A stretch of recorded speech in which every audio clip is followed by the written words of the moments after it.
Welcome back, ladies and gentlemen.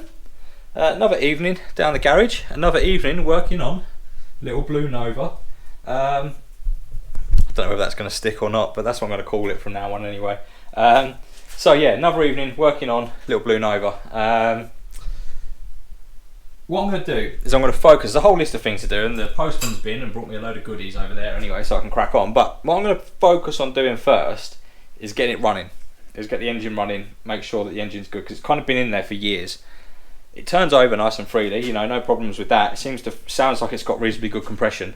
The other evening I got the starter motor fitted down there, took out the old one, got the new one in, rewired the terminals and all that nonsense, so that's done. So that's the first thing ticked off the list, and I checked it and it does crank, which is wonderful. It means all the wiring works, the starter works, brilliant. The only thing I did have to do was run a jump lead from the block to the battery because there's no engine strap on there yet, but we'll get around to that. Right, let's have a go, shall we? Ooh. She cranks, baby.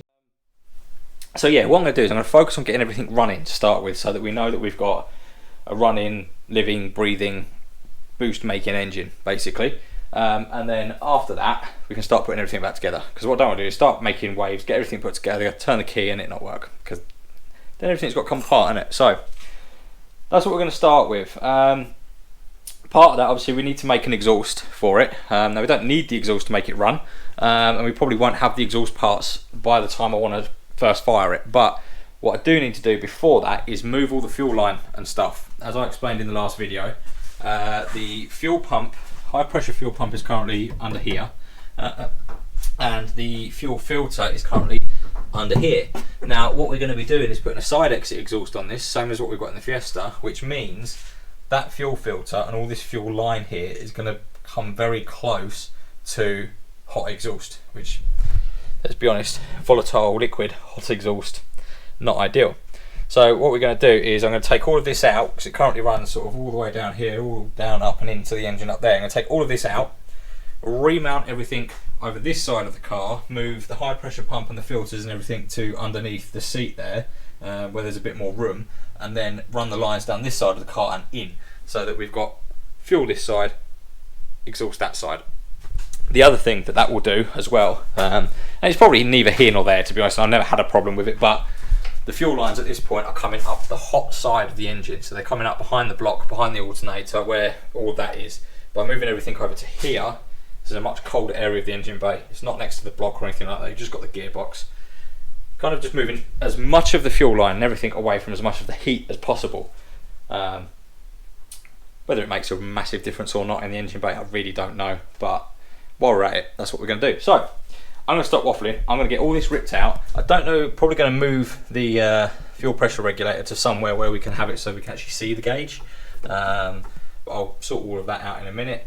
Get all that sorted, get this all moved over here, and that'll be the first thing ticked off the list. So I'm going to get it all pulled out, and I'll catch you guys when we're putting stuff back in, and I'll show you where I'm mounting stuff and how I'm going to run stuff, and hopefully it will work a lot better than it currently does. Right, see you in a minute.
if that's any good or not. Right, trying this for the third time because the GoPro hasn't run out of battery. It says it's got 26%, but quite frankly, it just turns itself off with low battery every time. I'll find out what's going on with that later on. Anyway, just like that, it's all done. Well, I say all done. Still got to finish off dropping that through the thing there because that's not dropped through. Change that nut, obviously, but I'll get onto that in a second, and join this line up here. But apart from that, it's all done. Just waiting on some bits to turn up from Torx UK before I can do that. Anyway, so don't know if that's a decent angle or not, but we're going to go with it. I've swapped the tank around. So originally the tank had the straps going front to back, and they're now going side to side. Straps don't matter. That's not why I spun it around. I spun it around for 3 reasons. One is the fuel sender was, with the turn around, the fuel sender was over here, which meant there had to be a cable run down and round and bits and pieces. And then obviously this vent was then on this corner, so this line had to run all the way along and tuck in this end on a U bend. And then these lines had to come up into here and then back down into there. So it just made sense to spin the tank around. The fuel sender is then on this corner, so that cable, I mean obviously not that cable because that's going to be redone, but that cable will just drop straight under there, nice and neat. These lines are now shorter and neater, nice and tucked in. Same with these lines down here, nice and short, neat and tucked in. Now I'll show you this from the other side so that you can see it. There is one thing here that may or may not be an issue. Let's go in the car. So as you can see, we've spun round the bits and pieces that were all here. They've all been sort of rearranged nice and neat. The pre-filter brings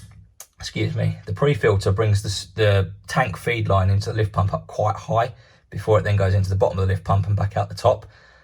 That there might be an issue for airlocks. It might airlock, I don't know yet, but it was already mounted on the nice fancy carbon plate back there, so it seemed a shame just to move it for the sake of it. So I've lined it up the way I've lined it up.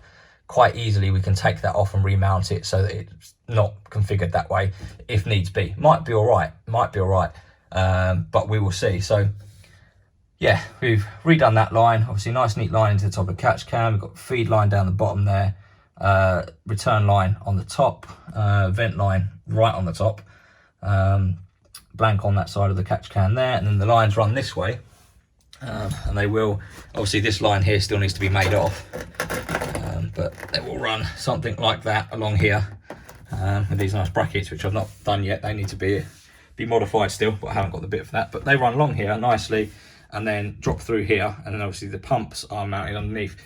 This nut is not staying. We have got the correct back-in nut for that on order from Torx, but it hasn't turned up yet, so I've just used this one that I had laying around just for mocking up purposes basically. And then this feed line is not done yet, and I've not drilled the hole yet, because that's going to be 2 or 3 different hardline fittings going through there. So the last thing I wanted to do was drill that hole and it be in the wrong place, because that there's got no flexi going to it basically, so it's not like if it's out, it will be out and then it'll be a pain in the arse. So waiting on those bits to turn up, but that's the back of the fuel tank and everything all run, you can see. Climb out the car again, and we'll go underneath the car, show you what we've got under here. So before, in the beginning of the video, you would have seen that we had the filter mounted up there, somewhere just there, and then the fuel pump was mounted at the back there on that bit up there, and the lines kind of ran it down and around and all that, and then shot up that side of the car to the front. So what we've done, I'm trying to show you this, not a great angle on this phone, but what we've done now is the lines come along the inside as you've just seen. This is the return that you saw. That now goes up through on that bulkhead fitting. Excuse the black paint, I've just put a bit of black paint on there because where I've drilled through the bottoms of the car, I've put little sprays of black paint just to stop the rust on the bare metal. But yeah, so now it drops through there, and then the feed line's going to drop through there. Basically it's 2 hard mounted fittings onto the edge of the filter there, and then obviously through the filter, through the pump, and straight down to the front of the car. Now I have still got to, I said I was going to, I still am going to, I've got to modify, ooh, that's my finger. I still have got to modify these fittings. What I want to do is modify these. Obviously they space them out. I want to drill them out and put a rim nut on so that they act as clamps up to the bodywork basically. That's going to sit that side of there, and that clamp up to the bodywork nice and neat and run along the bottom of the car like that.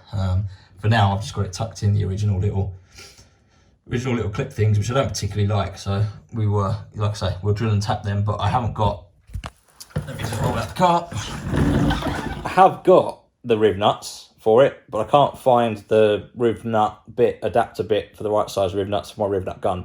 So I'll have to get another one of those, but that's not a problem. So rolling up to the front of the car, and basically they run along here like this, and then they pop up these two holes in the chassis here. This one was already here. There's the hole this size and that size on the other side, and then I just drilled this second hole here. Need to get some grommets to go in there, which I have got over there. Just need to poke them in the holes, and then they then come up into the car, just in this corner here, nice and neat. Run up the back here of the servo. Now I've got 2 cable ties around there for now, just to hold those on. But once the bottom of everything is all, once the bottom of all that is all sorted, I should have 2 of those brackets left over, which will go in there. But I've used extra brackets just for mocking things and holding things in place for now. So I've just cable tied that for now, but they will have them proper brackets on afterwards. And then feed line just comes into this fitting on the end of the fuel rail here. And then the return line, and I did say I was going to move this, actually. I did say I was going to move this. I wanted to move this over to this space here. But when I offered it up, it didn't really work. It didn't suit that space very well. So as much as I'm not crazy about this being here, it is kind of the best place for it to be. So modified the lines on this end just to make them a little bit better. So you've got your return coming out of there, comes back on itself into there, and then obviously down there, and then down there and to the back of the tank again. The gauge, you can read the gauge, although it's not ideal facing over, but you can read the gauge. Now the mounting of it, I wasn't crazy about the mounting of it at all. This bit of firewall here is very flimsy. Like you can move it really easy. If I take that off, you'll see, you know, sort of how easy it sort of flexes. So I wasn't mad about it being mounted on there, and because it was behind this strut brace, it made it impossible to get a nut on the back of there without taking the strut brace off. So I took the strut brace off, got this all taken out.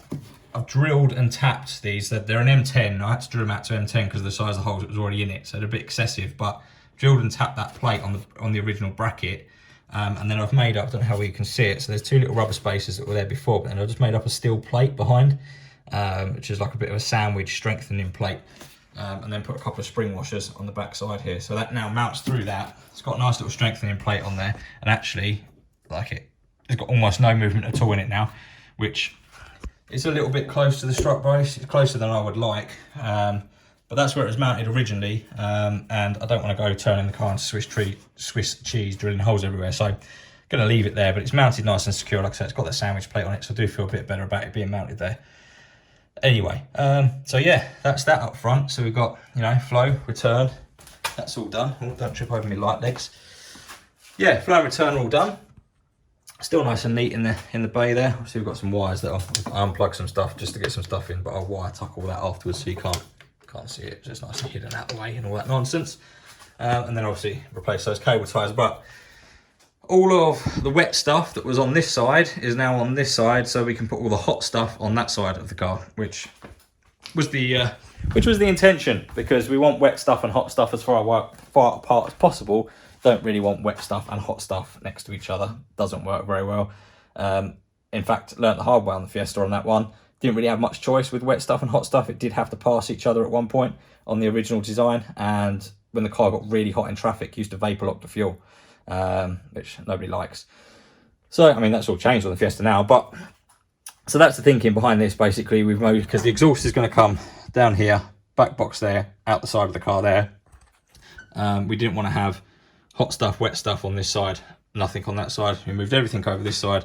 All the wet stuff's out of the way, hot stuff's on this side. Should be as good as it can be. So I'm going to go home, edit this video, have a beer and have a bath because I'm filthy. But that is going to do it for this episode. When we come down here, probably again this next week or maybe next week, we've got the stuff for the wiring. We've got stuff there for wiring that up. We've got the kill switch there. We've got some battery cable in there. So what I'm going to do is start on ripping the rear light loom out. So you've got this loom in here. So I'm going to start on pulling all that out. And then I've got few meters of some nice overbraid, aircraft grade overbraid. So we are going to pull that out, add in the cables that we need to add in for the fuel line, because previously you can see it was sort of just hooked down the side of the car, sort of runs all the way down there. It's not the neatest and it's not tucked out the way, whereas with this loom that's all the way along here, we'll be able to wrap everything in a nice braid and get it hooked right out the way, nice and neat, and it will look good. So I think we've got 3 of these to go in. We've got one for the fuel sender, we've got one for the lift pump, one for the fuel pump, and there'll be a couple of grounds to go in there as well. But yeah, so I'll get all that wired up next, and then the LED's turned up for the dash, so probably crack on and get the dash LED converted. But for now, another thing ticked off the list. We'll get the fuel system finished up next week, as well as the wiring. One step closer to the first start, which starter motor is in. Did I show you that? I can't remember if I showed you that or not. But the starter motor is in, and it turns over, it cranks. We know the engine's not seized, which is always a good thing. I did put the gear linkage in, but I've got to take it back out again to adjust. I have to cut and weld one of the rods on it, like I said in the other video. I thought I had to do something with it, and I double checked, and Wes sent me a picture of what needs to be done. Do need to cut the rod down 10 mil, I think it is, and re-weld it, so that's fine. Yeah, plenty of things still to do, but we're getting there. Fuel system is 90% done. Just a few last little bits to do. So, as always, like, comment, subscribe, and well, see you on the next one. Ta-da!